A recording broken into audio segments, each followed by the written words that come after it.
जी अस्सलाम वालेकुम। यासीन आपके साथ हाजिर है मॉर्निंग ब्रीफिंग में। आज भी मेरा गला कुछ सही नहीं है, तो इस वजह से आवाज़ में थोड़ी सी आपको डिस्टरबेंस फील होगी। बहरहाल आज 12 दिसंबर है और जैसे मैंने आपसे कहा कि ये हफ्ता बहुत ज़्यादा ही इम्पोर्टेंट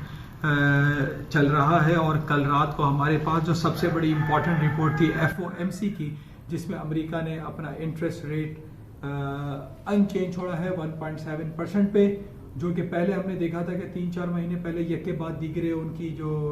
इंटरेस्ट रेट की मीटिंग थी उसमें उन्हें 25 बेसिस पॉइंट 25 बेसिस पॉइंट और 25 basis point interest rate cut कर दिया था। लेकिन कल उन्होंने अपना इंटरेस्ट रेट अमेरिका ने अनचेंज छोड़ा है 1.75% पे। अच्छा, इससे पहले मैं मजीद कुछ बातें करूँ, मैं ये ज़रूर आपसे चाहूँगा कि आप इस यूट्यूब चैनल को प्लीज़ सब्सक्राइब ज़रूर कर लीजिएगा, क्योंकि मैं अपनी इसी यूट्यूब चैनल को अक्सर फेसबुक पे और व्हाट्सएप पे जब शेयर करता हूँ तो वो शेयरिंग बैन हो जाता है, शेयर नहीं हो पाती है, जिस वजह से मैं आपसे ये रिक्वेस्ट करूँगा कि इस यूट्यूब चैनल को ही आप सब्सक्राइब कर लीजिए, क्योंकि अक्सर फेसबुक पे और व्हाट्सएप पे या इंस्टाग्राम पे ये अपलोड नहीं हो पाती है, जिसकी वजह से आपको वो तमाम इम्पॉर्टेंट बातें जो मैं इस यूट्यूब चैनल के थ्रू आपको आगाही फराहम करने की कोशिश करता हूँ, हो सकता है कि आपको वो चीज़ें ना मिल सकें। तो बेटर यही है कि आप इस YouTube चैनल को सब्सक्रिप्शन का बटन दबा के इसको सब्सक्राइब ज़रूर कर लीजिए। अच्छा, बातें कुछ मार्केट की कि कल रात को अमेरिका ने अपना इंटरेस्ट रेट अनचेंज छोड़ा, जिसकी वजह से मार्केट में लेटर ऑन हमने ये देखा कि जैसे कि हमें ये पता है कि इंटरेस्ट रेट को कट करना या इंटरेस्ट रेट को अनचेंज करना है, ये अमेरिका की इकोनॉमी के लिए पॉजिटिव कंसिडर किया जाता है, क्योंकि जब कोई तब्दीली की जाती है या तब्दीली का मकसद ये होता है कि पहले कोई ना कोई गड़बड़ हो या ख़राबी हो जिसको बेहतर करने के लिए कोशिश की जा रही हो। लेकिन हमने ये देखा कि अमेरिका ने इंटरेस्ट रेट जब अनचेंज छोड़ा है तो उसके बाद स्टॉक मार्केटों में तेज़ी का रुझान आया और मार्केटें हायर साइड पे चली गई। अच्छा, इसका अल्टीमेटली रिजल्ट जो है थोड़ा सा हमने देखा कि gold and silver and palladium जो कि तारीख की बुलंद तरीन सतह पे $1920 पर आउंस के हिसाब से चल रहा है, उसके साथ साथ सिल्वर, प्लाटिनम और गोल्ड की मार्केटों में खासी तेज़ी देखने में आई और तकरीबन गोल्ड जो है इस वक्त हम कह सकते हैं कि 1480 के लगभग करीब आ गया है। और उसके साथ ही जो करेंसी मार्केट है वो उसमें भी काफ़ी तेज़ी आई और स्टर्लिंग 32.30, 32.40 और 11.20 तक इस यूरो की मार्केट आ गई। अच्छा, इसके साथ ही आज जैसे कि मैं आपसे काफ़ी दिनों से कह रहा हूँ कि ये हफ्ता बहुत इंपॉर्टेंट चल रहा है। आज तारीख एक रकम होने जा रही है बरतानिया में आज स्नैप इलेक्शन हो रहे हैं। 12 दिसंबर आज तारीख है और दो पार्टी जो कंजर्वेटिव और लिबर पार्टी हैं वो मद्दे मुकाबिल हैं और ये इंतखाबात का होना बेसिकली ब्रेक्सिट का, ये हम कह सकते हैं कि बरतानिया यूरोपियन यूनियन से 46 ईयर्स ऑफ मैरिज के बाद इसको डिवोर्स होगी या नहीं होगी, उसका ताल्लुक आज की तारीख से बहुत ज़्यादा है, क्योंकि अगर आज यानी पाकिस्तानी वक्त के मुताबिक कल सुबह फ्राइडे मॉर्निंग तक हमारे पास ये रिजल्ट आ जाएगा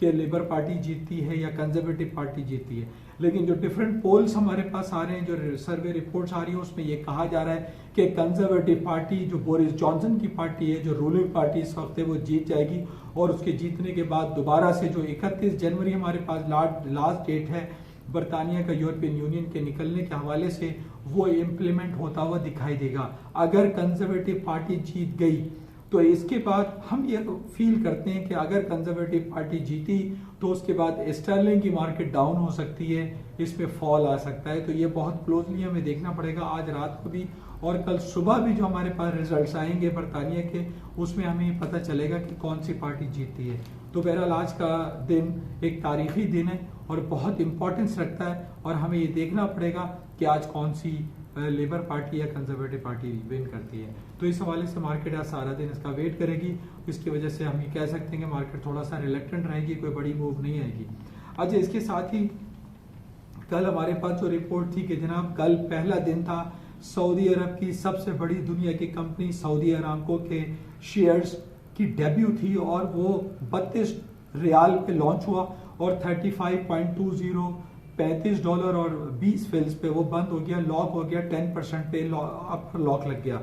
लेकिन अभी भी जो डिफरेंट खबरें हमारे पास आ रही है वो सऊदी अरामको के हवाले से इतनी अच्छी खबर नहीं है, जिसपे वर्ड इस्तेमाल हो रहा है, फूल का वर्ड इस्तेमाल हो रहा है, नोटोरियस का वर्ड इस्तेमाल हो रहा है और ये कहा जा रहा है कि सऊदी अरामको की जो रियल पिक्चर है जो अंदर की जो रियल खबरें हैं, जो उनकी डेटा है या उनकी जो रिपोर्ट्स हैं या उनकी फाइनेंशियल स्टेटमेंट है, वो क्लियरली दुनिया को वो शाया नहीं कर रहे हैं, जिसकी वजह से लोगों में काफ़ी इबाहम है। और इस वजह से हम ये कह सकते हैं कि क्रूड ऑयल की मार्केटें भी $60 को क्रॉस नहीं कर पा रही हैं। हालांकि इसके मद्दे मुकाबिल अगर हम 2008 में जाते हैं और अगर हम चाइना की जो कंपनी थी पेट्रो चाइना, जो कि $1 ट्रिलियन के बेंचमार्क को क्रॉस कर गई थी, दुनिया की पहली कंपनी थी, उसका एक साल के बाद का 6 महीने में फॉल डाउन हो गया था और पेट्रोल की कीमत जो $150 पे थी वो $32 तक आ गई थी। आज भी हम ये कह सकते हैं कि उस वक्त सब्स्टिट्यूट मौजूद नहीं थे क्रूड ऑयल के, लेकिन आज सब्स्टिट्यूट बहुत ज़्यादा मौजूद हैं। सोलर एनर्जी पे गाड़ी चल रही है, इलेक्ट्रिक पे गाड़ी चल रही है, CNG पे गाड़ी चल रही है,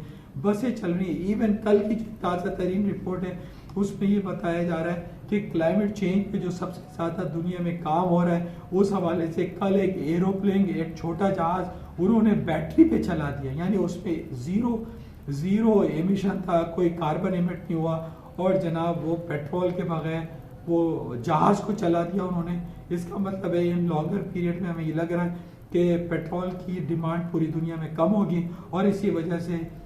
सऊदी अरामको में वो पोटेंशियल क्रिएट नहीं हो पा रहा है जो कि लोग सोच रहे थे। अच्छा, एक रिपोर्ट में ये भी कहा जा रहा है कि कल जो सऊदी अरामको हाई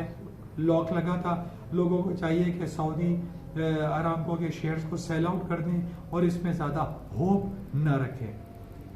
बहरहाल इसको मज़ीद देखेंगे। अच्छा, पाकिस्तानी स्टॉक एक्सचेंज के हवाले से बड़ी इंपॉर्टेंट खबर है कि पाकिस्तान का ट्रेड गैप जो है वो 33% डिक्लाइन कर गया। ये बहुत अच्छी बात है और इसके साथ ही हम ये देख रहे हैं कि हमारे फॉरेन करेंसी रिजर्व भी पाकिस्तान के बढ़ते चले जा रहे हैं। ये एक बहुत अच्छा शुगुन है। इसके अलावा पाकिस्तान ने जो पाकिस्तान इन्वेस्टमेंट बॉन्ड लॉन्च किए थे, उसकी आज की खबर लगी है कि 138 बिलियन रुपीस पाकिस्तान ने जमा कर लिए हैं